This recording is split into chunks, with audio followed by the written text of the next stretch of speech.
Hi everyone, welcome back. Sabrina here. I just made a fairly long video about what happens when you become encountered someone that you don't know is really emotionally disturbed and has maybe some other issues.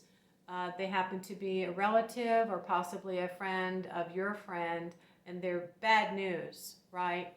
And you very unknowingly get into it and caught up with it, and then it turns out to blow up in your face.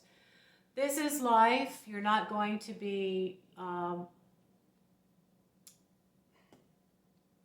what's the word? No longer victimized by anybody ever again. You're still in a body. But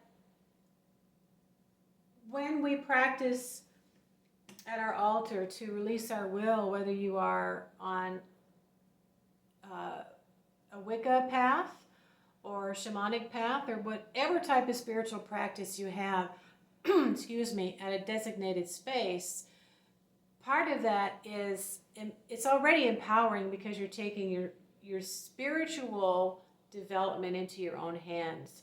And this does have to do with your mental plane.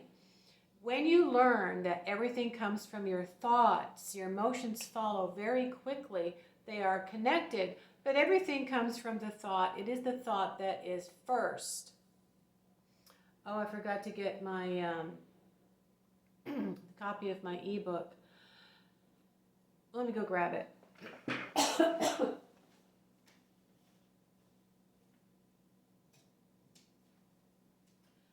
I figured since I'm already dressed up, I'll make another quick little video here. I'm probably going to run out of time, but this is a product of many years of learning meditation and self-hypnosis, okay?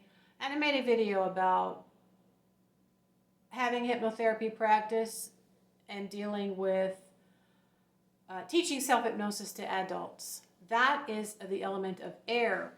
And it wasn't until,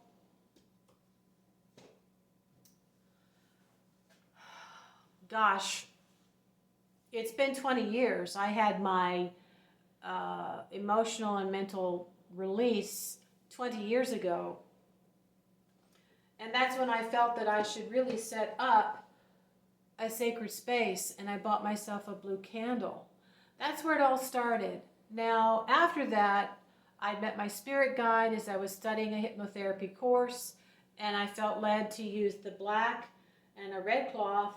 And at Goodwill, I was led one day to buy a blue tinted goblet. So all these years I've been practicing, and I really didn't know until I had a dream back in May or June of last year of Lucifer actually appearing to me in a dream in the form of an actor. Spirit has to use people or actors, to represent their acting as a certain person, representing a certain energy.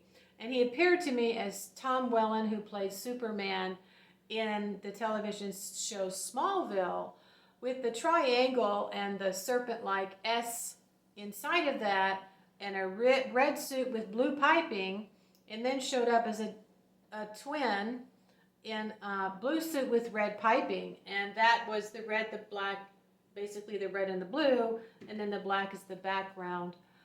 Now I thought it was Azazel, but I think it was Lucifer. Many times when you start to work with the spirit, they will lead you back to the person who's in charge, and there is a hierarchy of things.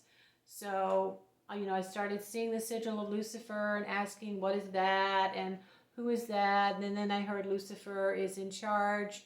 And then recently, of course, I've talked about actually finding out what Lucifer means and who Lucifer is. The pentagram stands for Venus. I've had lots of dreams about young men and women in relationships. It's about the opposites and trying to reconcile those differences. I have many a time used my tarot. I was led to use tarot, and then I would lay down and meditate on the candle flame on the blue goblet to try to get insight as to what the tarot was trying to tell me in a dream.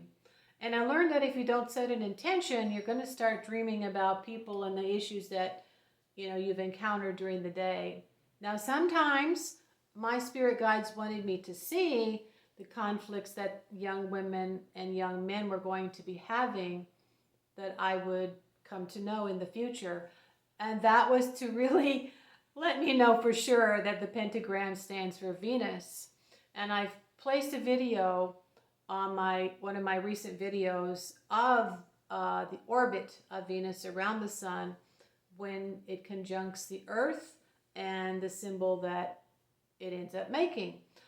The first 3 passes actually make up the symbol of Lucifer, the sigil of Lucifer, which some people say is feminine, but others say it's either or. To me, it's probably has to be androgynous because we seek to reconcile the opposites. We work with the Lord and the Lady and both energies together.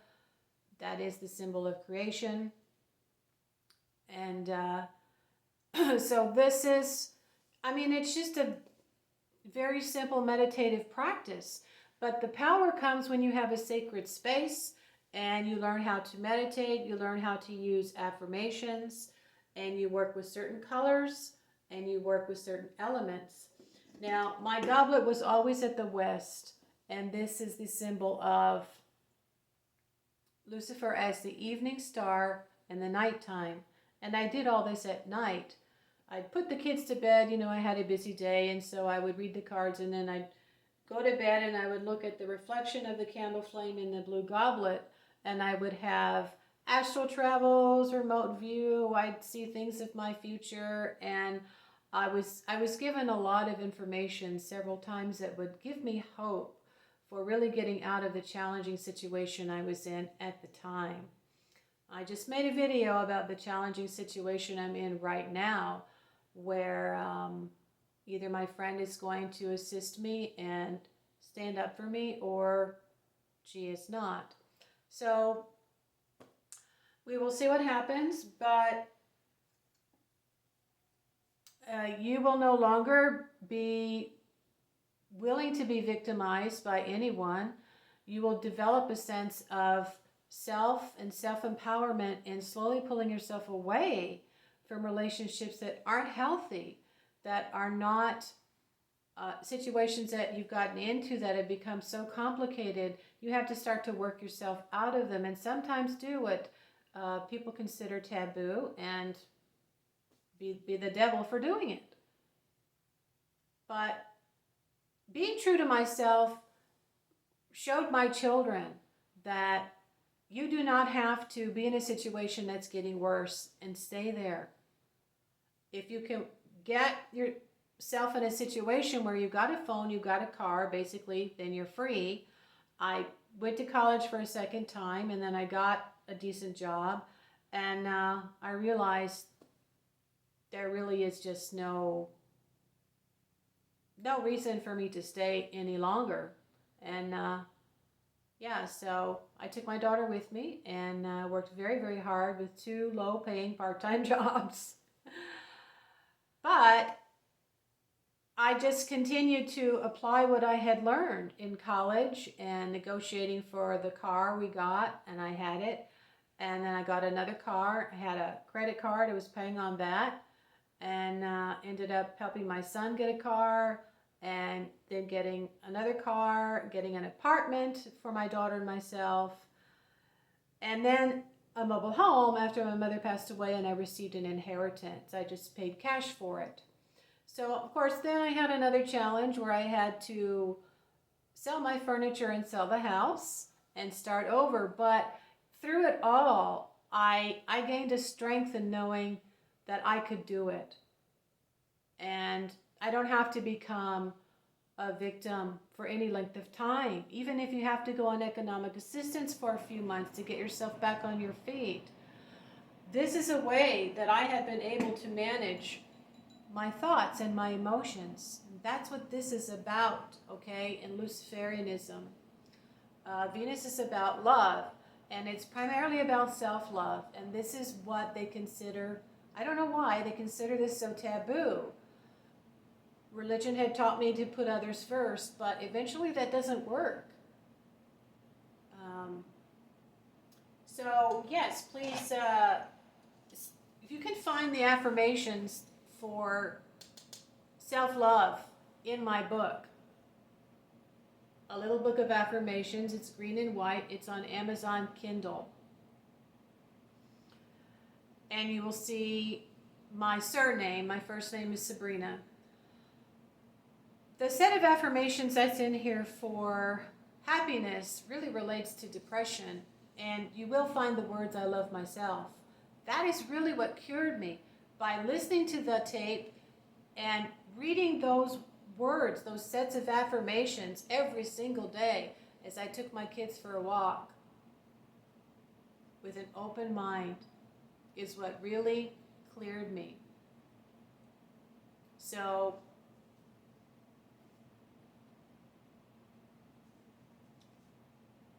it's not evil, it's good. Bless you. I have to go put gas in my car and subscribe for more. Blessings, and I'll see you on the next video. Thank you.